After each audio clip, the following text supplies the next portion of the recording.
हाँ। मैं आपको इतिहास की आज से 10-15 साल पुराने इतिहास की तरफ ले जाना चाहता हूं।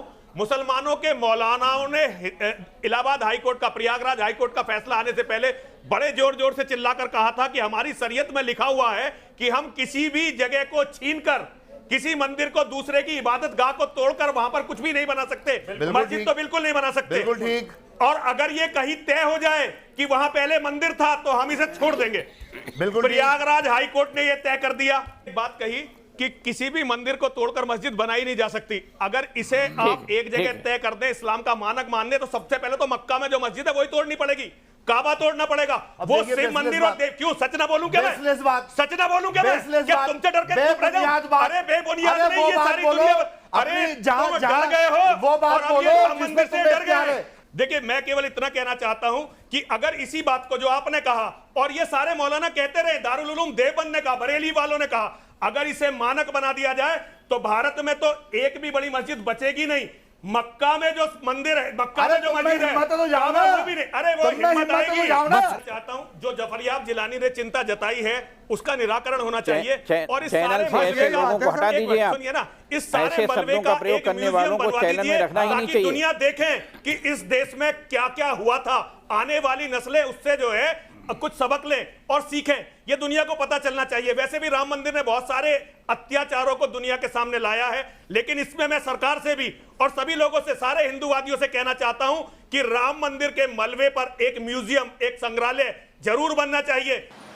हमारी सबकी कोशिश है कि जो आपसे छुपाया गया, जो दबाया गया, जो बताया नहीं गया या झूठ बोला गया, उनको तथ्यों के सामने, आपके सामने रख दें और आप खुद फैसला करें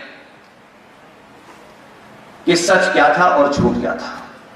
कि हम तमाम सारी चीजों की रोज मांग करते हैं कि भारत को इंडिया नहीं भारत घोषित कर देना चाहिए। कुछ लोग हिंदू राष्ट्र की मांग करते हैं, लेकिन जब समाज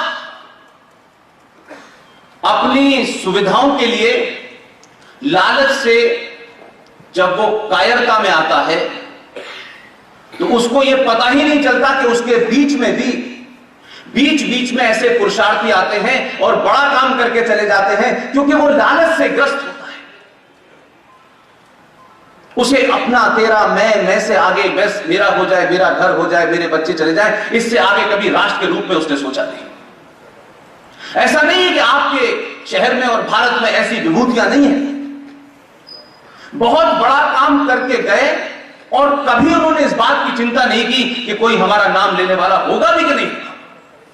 ये तो कीड़े मकोड़े हैं। ओवैसी की तो बेचारे की खुद की कोई औकात नहीं है। कल को ये देश अगर इस्लामिक राष्ट्र बन गया तो ओवैसी तो कुत्ते की मौत मारा जाएगा, जैसे जिन्ना मारा गया था।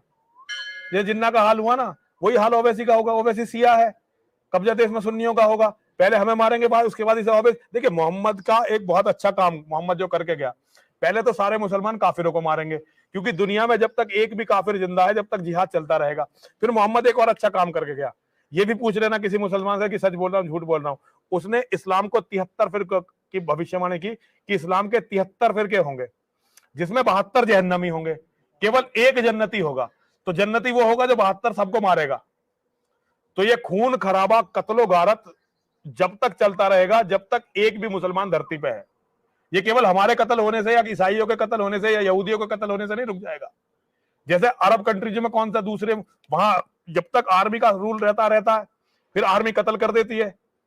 सऊदी अरब ने सेना नहीं रख रखी, अपनी सिक्योरिटी काफिरों को दे रखी है, अमेरिका को दे रखी है। क्यों? क्योंकि उसे पता है कि अगर यहां फौज खड़ी हो गई तो वो फौज सबसे पहले इन्हीं का कत्ल करेगी। तो ये इस्लाम की फितरत है भाई। तो मुझे ओवैसी से कुछ नहीं कहना। ओवैसी तो मरा हुआ मानो। अगर कल को इस्लाम यहां जीता तो ओवैसी का तो पूरा परिवार कत्ल होगा। हम तो होंगे ही होंगे, हमारी तो कोई बात ही नहीं। और अमानतुल्लाह खान जैसे इन कीड़े मकोड़ों से नरसिंहानंद को क्या कहना? मुझे जो कहना सुशांत से कहना, मुझे जो कहना हिंदुओं से कहना, इनसे क्या कहना है मुझे?